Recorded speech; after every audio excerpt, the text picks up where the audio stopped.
O professor, ele precisa buscar ferramentas para que ele consiga fazer com que o aluno se torne protagonista do processo de ensino-aprendizagem.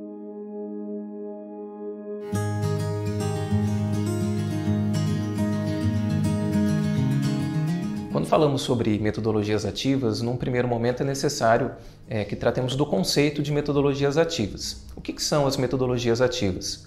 Na verdade, metodologias ativas são conjuntos de técnicas e tecnologias que os professores utilizam para que os alunos se tornem protagonistas de um processo de ensino e aprendizagem.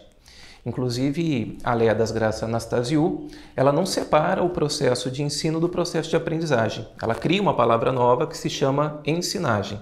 Então, as metodologias ativas nada mais do que compartilham a responsabilidade entre professor e aluno para que esse projeto de ensinagem seja frutífero e para que traga bons resultados para ambas as partes. Normalmente, num processo de ensino, a responsabilidade maior é do professor. Já num processo de aprendizagem, a responsabilidade maior é do aluno. O trabalho nosso é, através dessas metodologias, dividir essa responsabilidade para que o aluno, em proveito próprio, tenha melhores resultados, tanto na academia, tanto nos seus estudos, quanto na vida profissional posteriormente. Sobre as metodologias ativas, algumas técnicas que foram estudadas por nós, professores, principalmente no ensino superior, alguns anos atrás, foram as metodologias do Peer Instruction, ou numa tradução livre para o português, seria instrução entre os pares. Uma outra técnica seria o TBL, Team Based Learning, aprendizagem baseada em times. E uma outra técnica seria o Think, Pair, Share, pense, emparelhe e compartilhe. Essas três técnicas nós utilizamos numa universidade da região, no Unisal, num laboratório que ficou chamado na época de Laboratório de Metodologias Inovadoras. Nosso papel era estudar a cada semestre uma nova metodologia. Uma vez que ela tivesse sido estudada, nós escolhíamos uma turma para fazer a adaptação e a aplicação daquele modelo conceitual. Por obviedade, esse modelo não seria aplicado como ele era aplicado fora, em outro país, nos Estados Unidos, por exemplo, que era o país, que era um país de origem dessas metodologias. Então nós fazíamos a adaptação e depois que nós analisávamos o resultado dessa turma modelo, nós fazíamos a formação de professores e a replicação dessa formação para os demais professores. Basicamente, o laboratório estudou 13 metodologias ativas. Essas três são um pequeno exemplo do trabalho que nós fizemos. Falando do Peer Instruction, essa metodologia que envolve o trabalho do professor e do aluno, Peer Instruction, numa tradução livre, seria instrução entre os pares. O professor idealizador dessa metodologia, ele se chama professor Eric Mazur, e nos Estados Unidos, na Universidade de Harvard, ele desenvolveu, junto com os alunos do Departamento de Física, essa metodologia desde a década de 80. Ele diz, professor Eric Mazur, que ele se sentia um bobo, me desculpe até pela expressão, ele falava que se sentia idiota, enquanto professor, repetindo para os alunos aquilo que eles encontravam nos livros. Ele não achava o suficiente que ele fosse um mero repetidor de informações dos livros. Então ele pensou em algumas técnicas, em algumas maneiras de engajar os alunos para que eles participassem das aulas, para que as aulas fossem significativas e que a porcentagem de retenção de conteúdos fosse maior do que numa aula tradicional, em que você simplesmente vai à frente de uma plateia e fala por 2, 3. No caso dos Estados Unidos, as aulas têm duração de 3 horas. Normalmente acontecem naqueles anfiteatros em que o professor fica lá no centro, os alunos em volta, e por 3 horas anotam aquilo que o professor fala, ou escreve, ou demonstra com algum experimento do qual os alunos não participam. Então ele estava cansado daquilo, ele queria algo novo. E o que ele propôs? Ele propôs que o aluno, em determinadas fases, estudasse antes em casa a matéria. Por isso que a metodologia do Peer Instruction tem 2 grandes fases. Um momento pré-aula, em que os alunos estudam em casa um determinado material que é passado pelo professor. Antônio, que material que o professor indica?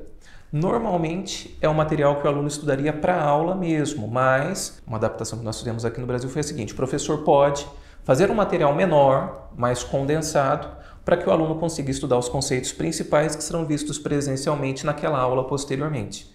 Então, por exemplo, se eu tenho uma aula na semana que vem com uma determinada turma, nesta semana eu já disponibilizo para eles um resumo, um material que eu tenha composto com questões, com uma apresentação de slides, para que eles estudem antes da aula.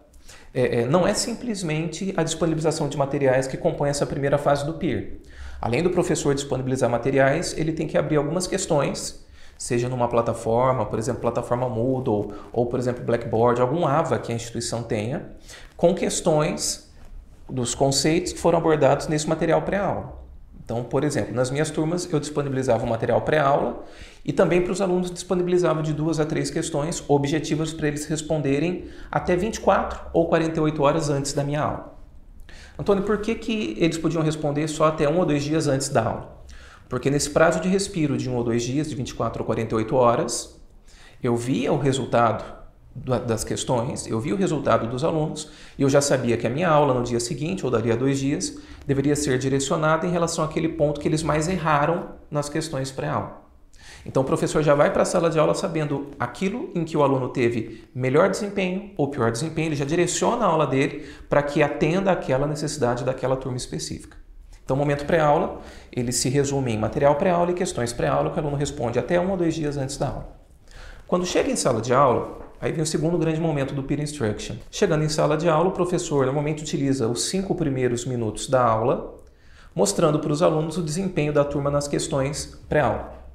Então eu mostro para os alunos, olha pessoal, na questão número 1 a sala teve um nível de acerto X, na questão número 2 foi assim, a resposta correta é essa, a errada é aquela. Então eu explico em 5 minutinhos como foi o desempenho da sala nas questões pré-aula. E dali em diante eu começo a minha aula. O professor Eric Mazur ele divide a aula em blocos. Quais são esses blocos de aula? Normalmente são blocos que variam de 10 a 15 minutos de explicação teórica, com mais 5 minutos de questões que os alunos respondem imediatamente sobre os conceitos que foram tratados pelo professor. Próximo bloco, 10 a 15 minutos, de 15 a 20 minutos no máximo de explicação teórica, 5 minutos com questões sobre as teorias que foram explicadas nesses minutos anteriores. E assim sucessivamente. Normalmente nas aulas do ensino superior, que tem duração de 1h40, nós conseguimos fazer essa explanação inicial de 5 minutos e 3 grandes blocos de explicação de teoria seguida de questões. Por que o Mazur, por exemplo, ele não fez uma grande explicação de 1 hora de teoria e depois o resto da aula, os últimos 40 minutos, simplesmente resolvendo questões? Por que ele faz essa divisão em blocos? Por 2 grandes motivos. O primeiro motivo diz respeito ao nível de atenção dos seres humanos. Eu já fiz vários testes, inclusive aqui no Brasil, para tentar validar essa afirmação dele. Ele dizia que os alunos nos Estados Unidos prestavam atenção por um período médio de 7 minutos. Então, quando o professor começava a aula, os alunos prestavam atenção por no máximo 7 minutos. E depois algum elemento externo os atrapalhava, eles perdiam a atenção e não conseguiam mais acompanhar o conteúdo daquela aula. Bem, essa pesquisa foi feita na década de 90. Eu acredito que hoje em dia esse prazo, esse tempo seja inclusive menor. Há 2 anos refiz uma pesquisa informal com os meus alunos, pedi para que eles pegassem os celulares, usassem o cronômetro dos celulares para marcar quanto tempo eles prestariam atenção em mim numa aula tradicional, até que alguma coisa chamasse a atenção deles, eles teriam que parar o cronômetro do celular. A média que a gente chegou há 2 anos atrás, em 2016, foram 2 minutos e 30 segundos mais ou menos, a média. Isso significa que, óbvio, existem alunos que com 5 segundos já perdem a atenção. E existem alunos que com 5, 10, 15 minutos perdem a atenção. A média foram 2 minutos e 30 segundos. Então, o primeiro ponto do Mazur, para que ele faça essa aula em blocos, é que, se a média de atenção do aluno são alguns minutos, como que eu vou gastar 1 hora explicando teoria, sendo que nos primeiros minutos ele já perdeu a atenção? Então, eu explico uma teoria num curto prazo, num espaço de tempo pequeno, e logo depois o aluno já testa com as questões para saber se aquilo que ele aprendeu realmente faz sentido ou não. Daí a explicação dos blocos. O segundo motivo para a questão da divisão da aula, além do tempo, da atenção, diz respeito também à nossa capacidade de absorção de conteúdos. Quando o professor Mazur fazia um modelo de aula de 3 horas ininterruptas, ele resolveu aplicar uma prova para os alunos para tentar medir o quanto eles conseguiam reter das informações que ele tinha trazido naquela aula. Do total das teorias, das informações que ele tinha trazido, os alunos guardavam por volta de 15% a 20% dos conteúdos. Então, numa aula de 3 horas, seria o equivalente ao aluno assistir a meia hora no máximo da aula e, de repente, ele simplesmente sai da aula, seria como se ele pegasse o material dele, colocasse debaixo do braço e fosse embora. Então, você guardar 1/5 de uma aula era muito pouco para ele, ele queria mudar. E com as aulas do peer, ele fazendo essa aula em blocos, ele resolveu também testar os alunos em relação à retenção das informações durante uma aula com o peer. e esse nível, essa porcentagem é quase 3 vezes maior do que numa aula expositiva tradicional. A porcentagem de retenção chega a quase 60%. Então, o aluno ele aproveita muito mais uma aula em que ele participa, em que ele testa aquela teoria que foi dada, do que numa aula em que ele simplesmente ouve, não testa e vai embora. Para a pessoa guardar uma informação, né, e inclusive os neurocientistas adoram falar sobre essas questões, se você, junto com aquela informação, traz uma carga emocional, a probabilidade de você se lembrar daquilo é muito maior do que uma informação considerada neutra. Por isso que você se lembra sempre dos piores e dos melhores momentos da sua vida. Essas informações, elas são guardadas com uma carga muito grande de emoção. A metodologia do TBL, do Team Based Learning, é uma metodologia que foi desenvolvida também nos Estados Unidos, na Universidade Central do Missouri, por um professor muito famoso, o professor Larry Michelson. Ele atua na Escola de Negócios da Universidade Central do Missouri. O professor Larry, ele percebeu que os alunos, eles normalmente trabalham em grupos, mas não em times. O que é um grupo? Um grupo é uma reunião eventual de pessoas. Você pode fazer um grupo de pessoas para ir, por exemplo, assistir a um determinado show, você pode formar um grupo de amigos para comemorar determinada data, é uma reunião eventual de pessoas. Não existe um objetivo em comum. Já num time, existe um objetivo e uma finalidade para aquela reunião de pessoas. E o nome da metodologia não é trabalho, aprendizagem baseada em grupos, é aprendizagem baseada em times.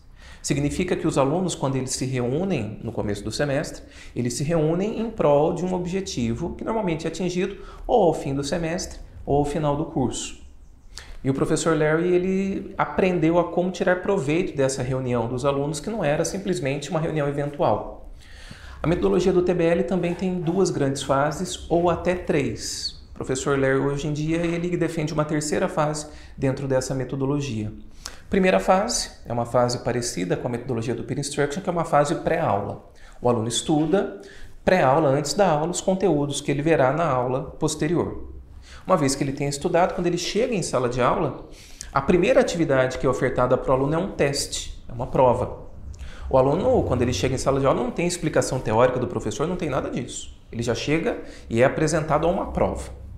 Só que a questão é que essa prova é uma prova em que o aluno primeiro responde sozinho, ele responde, por exemplo, a 10 questões com alternativas de A até D sozinho, e logo depois que ele responde, ele é convidado para se juntar com os alunos que compõem o time dele.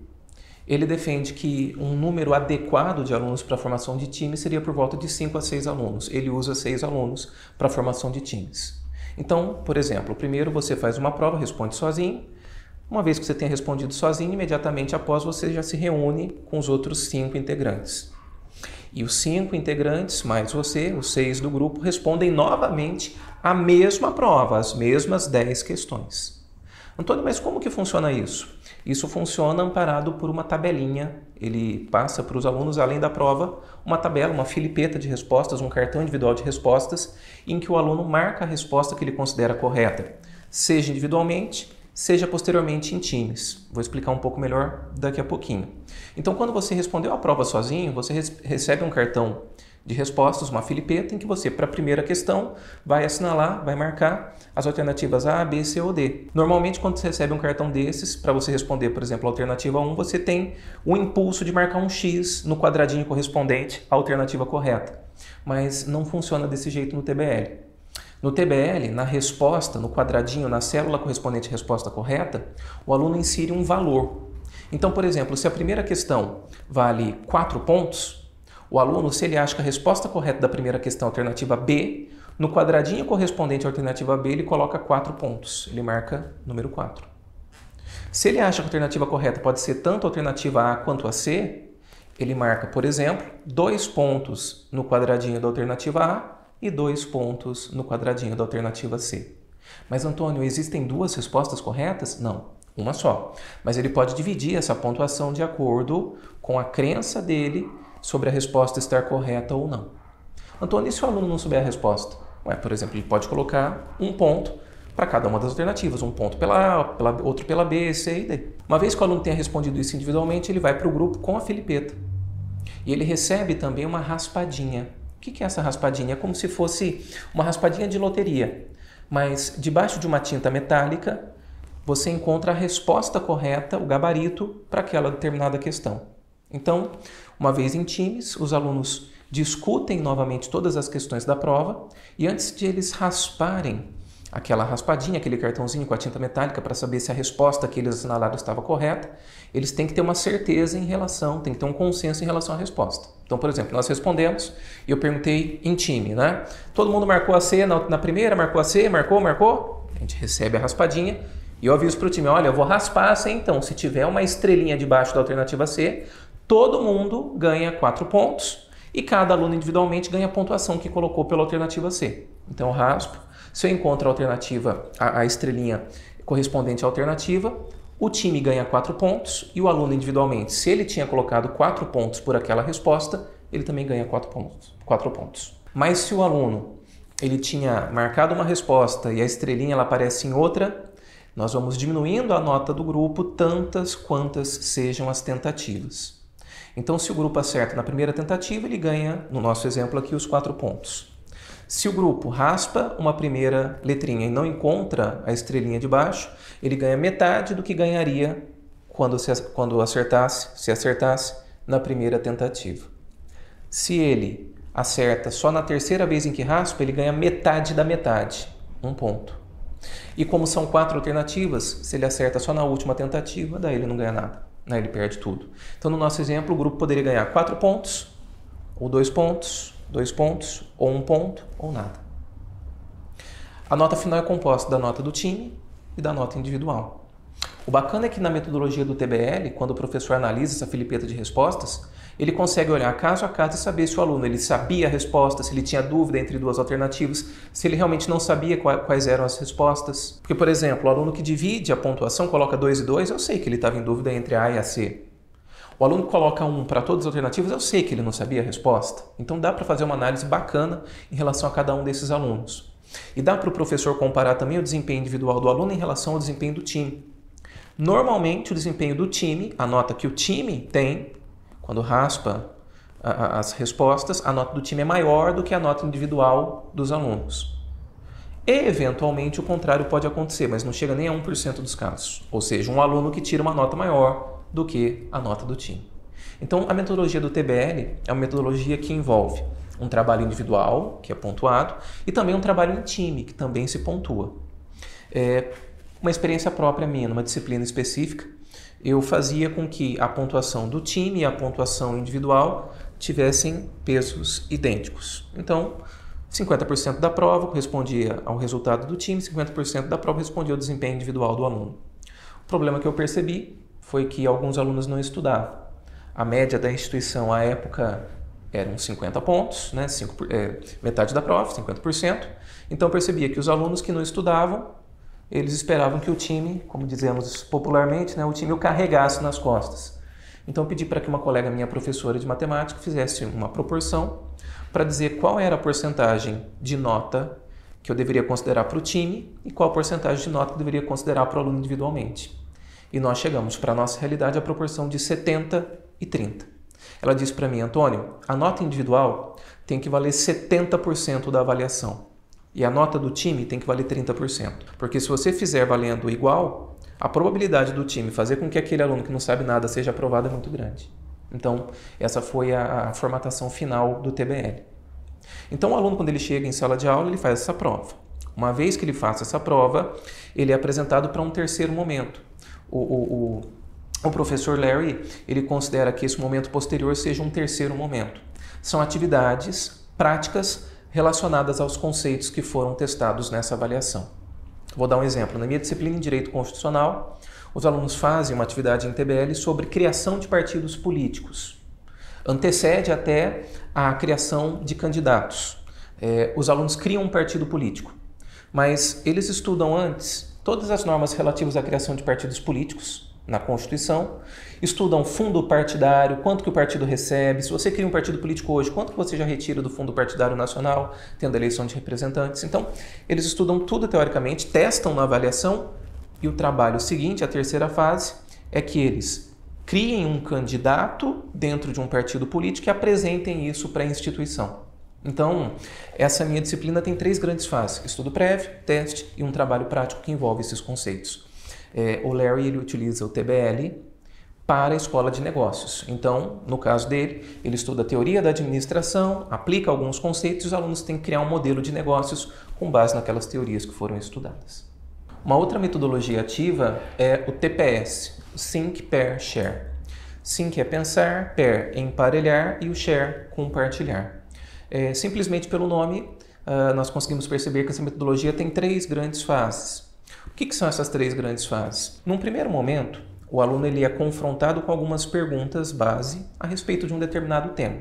Então, o professor, por exemplo, ele pode ter dado um material prévio de estudo para o aluno, ele pode ter dado uma aula anterior sobre algum conceito, sobre alguma teoria, e logo após ele confronta o aluno com algumas perguntas a respeito daqueles conceitos. Normalmente, para responder o TPS, o professor fornece para os alunos uma folha de sulfite com 3 colunas. A primeira coluna é aquela em que o aluno oferta as respostas individuais a respeito daquelas perguntas. Por exemplo, se eu fizesse um trabalho de criação de partidos políticos através do TPS, os alunos estudariam previamente como que se criam partidos políticos, eles chegariam em sala de aula e teriam que responder individualmente. Primeiro, como são criados os partidos políticos, quais são as normas, como funciona o fundo partidário nacional, como que eu lanço candidatura de uma determinada pessoa, qual é a idade mínima para ser deputado, presidente, etc. Essas são as perguntas que eles respondem individualmente. Uma vez que eles tenham respondido individualmente, eles podem se reunir com outros colegas, normalmente em duplas. Nada também proíbe que o professor peça para que ele se reúna com outros colegas, em grupos de 4, 5, mas normalmente esse trabalho, como ele foi concebido nos Estados Unidos, principalmente para o ensino de inglês, esse trabalho ele pede que o aluno se reúna com outro colega, ele emparelhe com outro colega. E o que ele faz nesse momento em que ele emparelha com um colega? Ele responde à segunda coluna daquela folha de sulfite. Na segunda coluna da folha de sulfite, o aluno ele verifica o que o colega respondeu, mas que ele não respondeu na questão. Então, por exemplo, na primeira questão, quando eu pergunto para ele como que são criados os partidos políticos, um aluno fala da Constituição e o outro fala das leis eleitorais. Os alunos que não responderam isso, eles sabem que na segunda coluna precisam colocar. O primeiro aluno coloca a lei eleitoral na coluna dele, o segundo aluno coloca a Constituição na segunda coluna. Então, há uma complementação recíproca. Um aluno vê na resposta do outro aquilo que ele não forneceu e coloca na segunda coluna. Então, esse momento de emparelhar é para troca de experiências em relação às respostas que foram fornecidas. Um terceiro momento, que é a terceira coluna do TPS, que é o share, é o momento em que o professor, mediador desse processo, verifica nas duplas ou nos grupos quais foram as melhores respostas e escolhe alguns, ou se a turma for pequena, todos, para que apresentem as respostas que foram dadas. Os alunos assistindo aos outros grupos ou às outras duplas apresentando, eles têm que ouvir as respostas fornecidas e, ouvindo essas respostas fornecidas, eles têm que verificar se essa informação que está sendo dada oralmente já foi dada por eles ou não nas respostas das questões. Então, por exemplo, na primeira questão, um aluno falou da Constituição Federal, outro aluno falou das leis eleitorais e um outro aluno falou das consultas que são feitas ao TRE, enquanto ele apresentava de forma oral. Então eu sei que na terceira coluna, como eu não coloquei isso em nenhuma das 2 primeiras colunas, eu preciso complementar com essa informação que foi me dada de forma oral. Então o TPS basicamente tem 3 grandes fases. Se responde individualmente, depois emparelha e num terceiro momento você compartilha aquela informação com a turma. A riqueza do TPS reside no momento em que o aluno ele tem contato com o colega e verifica que ele não sabe na inteireza aquela resposta, ou que existem possíveis respostas que sejam complementares à que ele forneceu. E, inclusive, num terceiro momento, a riqueza reside também no respeito das opiniões que são dadas pelos alunos nos momentos em que eles apresentam para os demais grupos. Para finalizar, o TPS, como eu disse anteriormente, é uma técnica muito utilizada em escolas de ensino fundamental e ensino médio para ensino de língua inglesa nos Estados Unidos. Sobre a aplicação das metodologias ativas de aprendizagem, normalmente nós achamos que elas simplesmente são aplicadas no ensino superior. Não, né? Elas têm sido aplicadas no ensino desde a base. Existem escolas, por exemplo, na nossa região, que aplicam metodologias ativas, através de alguns métodos, para crianças desde os 2 anos de idade. Você consegue, a partir dali, trabalhar essas questões do grupo, de desenvolvimento de certas habilidades e de algumas competências já, inclusive, direcionadas para a alfabetização. Então, é bem interessante que uma criança que seja alfabetizada através dessas novas metodologias e também através de algumas novas tecnologias, ela tem muito mais abertura e ela tem muito mais perspicácia para que consiga trabalhar em grupo e para que consiga de forma mais adiantada, não adiantada no sentido de que vá de alguma forma prejudicar o desenvolvimento da criança, não é isso, mas adiantada no sentido de que ela não perde tempo e que ela consegue ter uma alfabetização e um crescimento mais sólido em relação às capacidades cognitivas e capacidades para desenvolvimento de novas pedagogias. Uma observação que eu faço é que normalmente se pensa também que as metodologias ativas elas exigem um gasto absurdo em relação a tecnologias. É mentira. A metodologia do Peer Instruction, por exemplo, ela pode ser desenvolvida, aplicada simplesmente com um portal AVA que a instituição tenha ou através de algumas plataformas gratuitas que existem na internet. O professor ele pode disponibilizar as questões pré-aula e durante a aula através, por exemplo, do Socrative, Edmodo. Existem tantas ferramentas gratuitas, né? Star Quiz, etc. Enfim, o professor ele precisa buscar ferramentas para que ele consiga fazer com que o aluno se torne protagonista do processo de ensino-aprendizagem. Então, aquilo que nós falamos logo no começo do nosso encontro se repete aqui no final. O professor ele divide a responsabilidade dele com o aluno. Ele se torna protagonista, o aluno se torna protagonista, mas sempre mediado pelo professor. Às vezes, numa aplicação de metodologia ativa, quem assista eventualmente uma aplicação, verifique que o professor ele não fale muito. Embora ele não fale, ele foi o que mais trabalhou, porque ele teve que fazer o material pré-aula, ele teve que aplicar as questões pré-aula, corrigi-las, direcionar a explicação daquela aula e fazer com que aquele trabalho tivesse sentido. Então o professor ele sai de cena, ele deixa de ser o foco da sala de aula e ele se transforma em facilitador e mediador desse processo de ensinagem, como nós falamos logo no começo.